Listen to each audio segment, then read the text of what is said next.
When talk comes to the NES, those of us in the West will cite Mario, Zelda, and Miyamoto.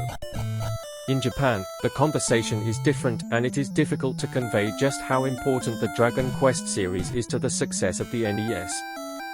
Shifting 1.5 million units in Japan, Dragon Quest represents a completely new gameplay style for games consoles based heavily on the Western RPGs like Ultima, Bard's Tale, and Wizardry.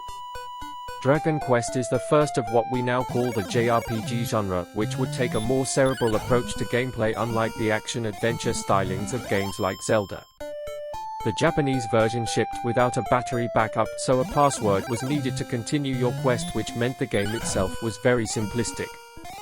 As the chosen one, no, not the slap-nutted one, your task is to build your character by wandering the overhead map of the world and randomly bumping into various enemies. This opens a turn-based window where you trade blows, cast spells, or use items. On killing the beastie, you are awarded experience and gold.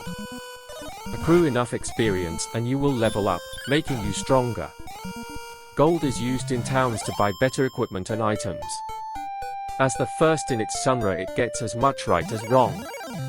The game takes a very long time to beat, which immediately sets it apart from the endless arcade conversions the system had seen at this point.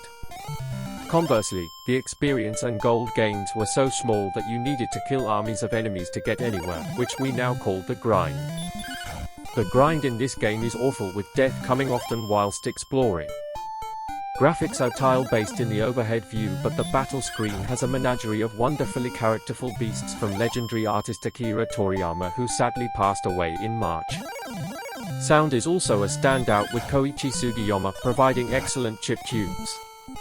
It is very hard to recommend this one today, as the grind far outweighs the storyline and the simplistic systems at work, but it remains one of the most important video games of all time.